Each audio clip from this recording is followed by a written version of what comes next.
याकूब चौथा बाब। तुम में लड़ाइयाँ और झगड़े कहाँ से आ गए? क्या उन ख्वाहिशों से नहीं जो तुम्हारे अज़ा में फसाद करती हैं? तुम ख्वाहिश करते हो और तुम्हें मिलता नहीं, खून और हसद करते हो और कुछ हासिल नहीं कर सकते। तुम झगड़ते और लड़ते हो, तुम्हें इसलिए नहीं मिलता कि मांगते नहीं।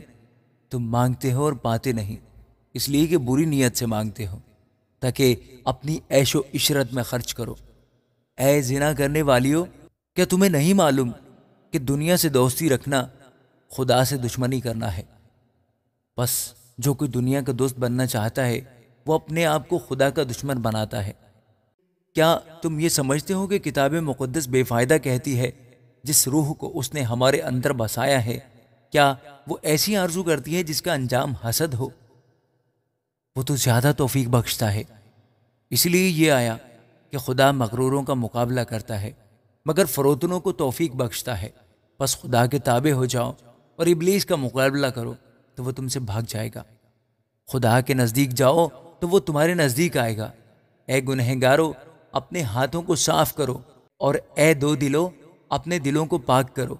अफसोस और मातम करो और रो, तुम्हारी हंसी मातम से बदल जाए और तुम्हारी खुशी उदासी से। खुदावंद के सामने फरोतनी करो, वो तुम्हें सरबुलंद करेगा।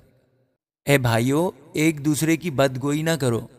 जो अपने भाई की बदगोई करता है या भाई पर इल्ज़ाम लगाता है वो शरीयत की बदगोई करता और शरीयत पर इल्ज़ाम लगाता है। और अगर तू शरीयत पर इल्ज़ाम लगाता है तो शरीयत पर अमल करने वाला नहीं बल्कि उस पर हाकिम ठहरा। शरीयत का देने वाला और हाकिम तो एक ही है जो बचाने और हलाक करने पर कादिर है।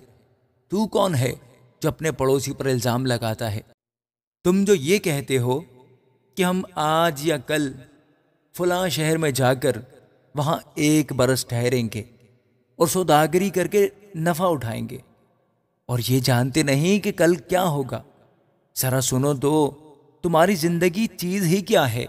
बुखारात का सा हाल है, अभी नज़र आए अभी गायब हो गए। यूं कहने की जगह तुम्हें ये कहना चाहिए कि अगर खुदावंद चाहे तो हम जिंदा भी रहेंगे और ये या वो काम भी करेंगे। मगर अब तुम अपनी शेखी पर फख्र करते हो। ऐसा सब फख्र बुरा है। बस जो कोई भलाई करना जानता है और नहीं करता उसके लिए ये गुनाह है। आमीन।